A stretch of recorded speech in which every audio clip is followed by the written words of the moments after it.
Hey guys, I just wanted to let you know that I made a few mistakes in this video and I will be correcting them on screen when they occur. Thank you for your understanding and enjoy the video. Hey guys, it's Red Dragon here and you are watching the second episode in my Welcome to War Thunder series. In the first episode we looked at the Rank 1 US aircraft that I felt were going to be the most suitable for brand new players to the game, not only for fun, but functionality when it comes to grinding the tree out. Today we're going to look at the Rank 1 US tanks in the same way. Now, a couple notes before we get into it. This video is probably going to be a little longer and a little more complex than the aircraft video simply because tanks have a little bit more to discuss, be it their armor, or their ammunition, or their playstyle. I am still going to be looking at these tanks through the lens of realistic battles, although I will provide some notes when it comes to the arcade lineup since you can't take an aircraft from your lineup into an arcade match. On that note, I have added an aircraft to the 5-vehicle lineup for RB players because I feel it is very important to take air support with you into a realistic battle tank match. More on that when we get there. And finally, this is my opinion. If you disagree with me in any way, feel free to slander me across the far corners of the internet, but I do want to have an intelligent discussion with you about it in the comments below as well. So without further ado, the 4 tanks I have chosen for a realistic battle lineup are as follows: the M3A1 Stuart, the M22, the M13, and the M3. Let's first take a look at the M3A1 Stuart. Obviously, she is a Rank 1 US tank at battle rating 2.0. First thing we're going to look at is her armor.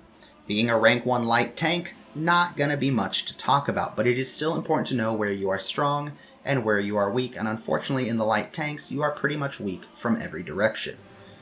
You do have a nice thick 50mm mantlet right around the gun, and a 38mm thick plate behind it, but the rest of your turret is 32 with the 12mm plate on top, so air attacks can damage you depending on what nation they're coming from.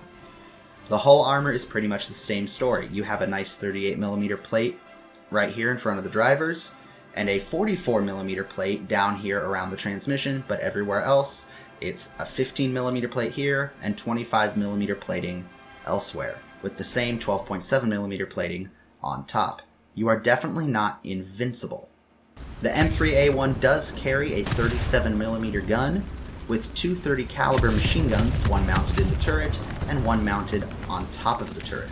These are actually surprisingly useful for anti-air defense, but we'll talk about that in a little bit. The M3A1 Stuart carries 2 types of ammunition when fully upgraded. The first is an M74 B1 armor-piercing shell. It has a maximum armor-piercing value of 79mm that will drop off with increasing distance and armor angling.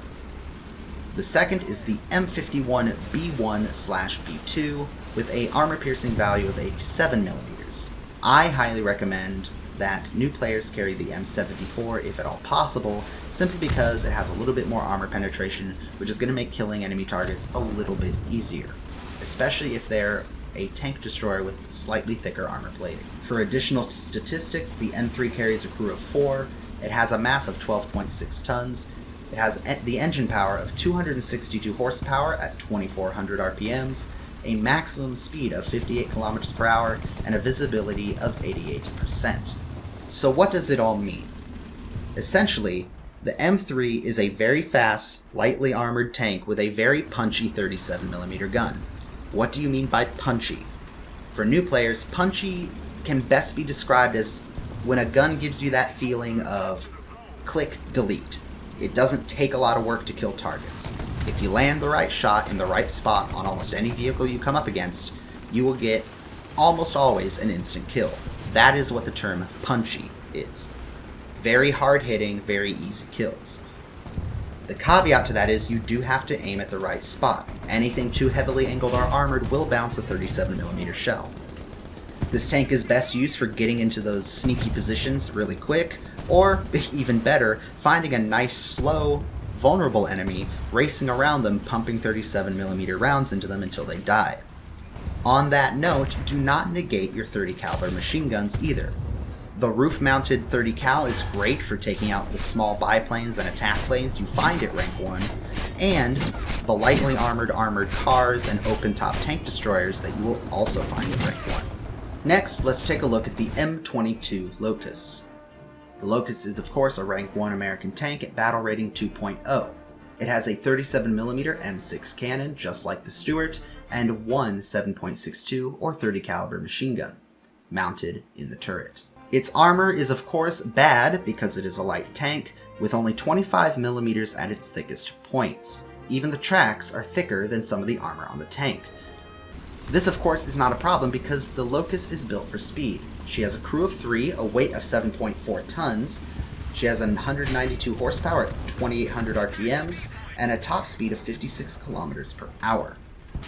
And because of her low profile, her visibility is only 62%. All that combined means this tank is made for speed and mobility.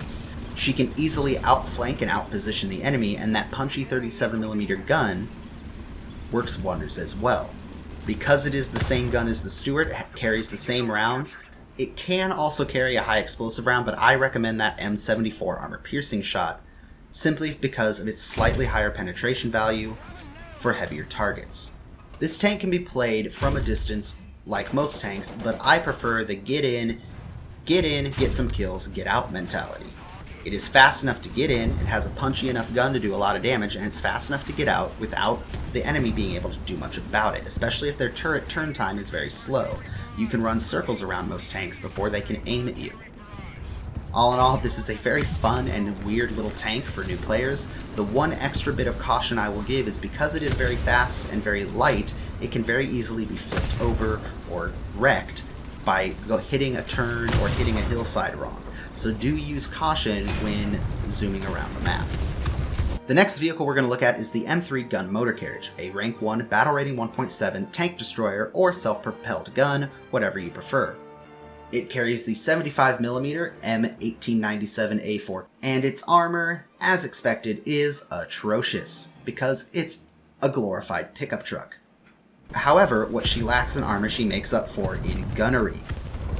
That 75mm gun is capable of carrying the M72 shot, which has a maximum armor penetration of 89mm, an M48 shell, which is a high explosive round with penetration of 10mm, the M89 smoke round, but the big money on this gun is the M61 shot, the armor-piercing cap ballistic shell.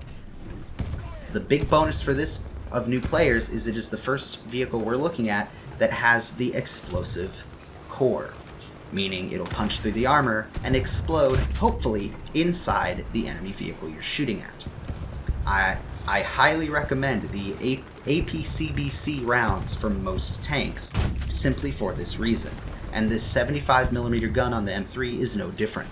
The other miscellaneous stats are she has 5.1 degrees per second of turret rotation, not that it matters because it is mounted in the back of a truck. It has 10 degrees of gun depression and 29 degrees of gun elevation, pretty good. Not stellar, especially considering you got the front of the truck that you have to aim over when aiming down at something. And it has a reload rate of 6.9 seconds, which isn't great, but isn't terrible. She carries a crew of 5, which means she can soak up a lot of machine gun damage, hopefully, as long as you don't take sustained fire. She has a mass of 9.1 tons, 148 horsepower at 3000 RPM for engine power, a shockingly high max speed of 84 kilometers per hour, and an 88% visibility. She is a big girl. She will get spotted easily. I prefer to take my M3 to a ridge line or a bush line where I can hide and pump these 75 rounds into unsuspecting tiny rank 1 vehicles. I would say the one shot, one kill effect with this gun is maybe 70% of the time. Not bad. You are occasionally going to get a bad shot, too low of a shot, and it'll eat it in the tracks. You'll get a bad angle and hit, the flat side of a tank as opposed to the square front. This gun is a little tricky to aim for new players, but the amount of damage you can do once you get used to it well makes up for it, in my opinion. The M3 is a little goofy to drive around, but it is a lot of fun to play with that 75mm gun, and I highly recommend it as a good backup to the two starting vehicles. And the last ground vehicle we are going to look at is the M13 Machine Gun Motor Carriage, essentially an AA vehicle. Now, the reason I chose to put an AA vehicle in this lineup as opposed to another tank destroyer or a medium tank or a light tank is because just as I feel that having an air unit in your realistic battle lineup is incredibly helpful, not just to you, but to your team as a whole, having an anti-aircraft truck is incredibly helpful to you and your team as a whole as well. Some of the benefits of an anti-aircraft truck are this. One, it has a very low number of spawn points to take out. Meaning if you have a very bad beginning game with your first two or even your very first vehicle, you have the opportunity to take something out to try to earn back that RP and get back in the game with your heavier vehicles. Two, if you are being inundated with aircraft, there is nothing better than an anti-aircraft gun to help throw off the enemy's groove, especially these American machine gun trucks with the 50 cals on them. Like I said earlier, a good aircraft can change the game. So having a good AA to take out that good aircraft is equally as game-changing as well. With that being said, the M13 Machine Gun Motor Carriage is a Rank 1 Battle Rating 1.3 American anti-aircraft truck. It has two 12.7mm Browning machine guns. They rotate at 52.4 degrees per second, pretty dang good for chasing aircraft. Its gun depression is 10 degrees, but its gun elevation is, of course, 90 straight up.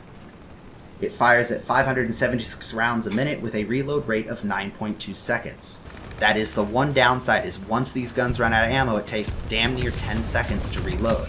Not great when you're trying to shoot an aircraft that is attacking enemies, or worse, attacking you.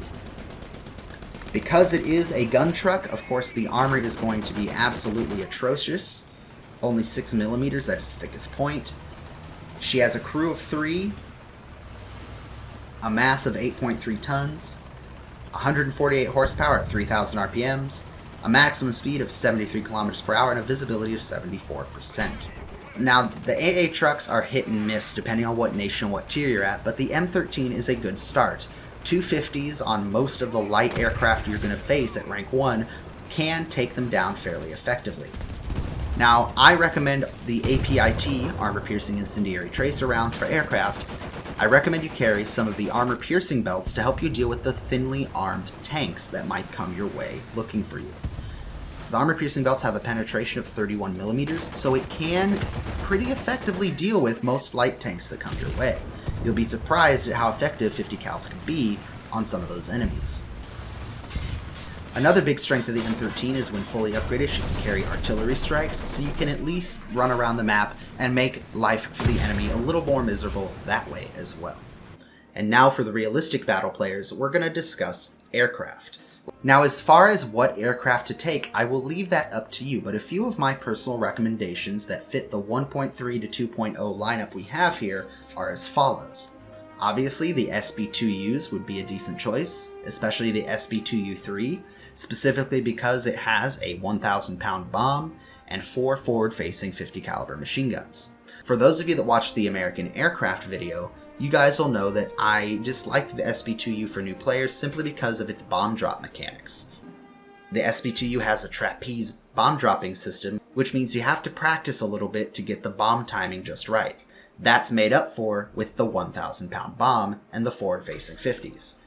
The 1,000-pound bomb has a big enough kill radius that you can afford to be a little bit off in your bomb drop, and even if you are, most tanks at rank 1 can take damage or be killed by 50 caliber machine guns with ground target belts. Another good option would be the TBD-1 with its large bomb load. It is big and slow, however, and a great target for anti-aircraft guns, so be wary. If you want to go for a strictly air superiority role, the P-36s, either the A or C model, would work excellently. And if you want to go strictly bombing, I would recommend the B-18A. But those are just my suggestions. Almost any aircraft of the appropriate battle rating will do well. It's all about how you use it, whether you're going to be attacking ground targets or securing the airspace for your team. Now, for the arcade players that can't take an aircraft out into battle, I would recommend you fill that 5th open slot with the 1.3 battle rating M3 Stuart. It's the predecessor to the M3A1. It does carry a slightly different 37mm gun, but its stats are almost identical. It's a little bit slower, its turret turn speed is a little bit faster, but all in all, it will serve you well in this lineup. And that's it for the Rank 1 US tanks. I know I flubbed a few things about this video, and I already have plans to ensure that this won't happen again in the future. But besides that, what did you think, and what are your experiences with these tanks? Did you enjoy them? Did you hate them? Did you think I am a complete idiot and wrong in everything I just said? Please let me know in the comments below. Before we go, a special announcement. This past Monday over on Twitch, we met all the requirements to become a Twitch affiliate, which means we get the sub button and a whole bunch of other fun stuff. To celebrate and thank you guys, I am hosting a 12-hour sub button party stream tomorrow, Monday, April 20th, starting at noon Pacific Standard Time.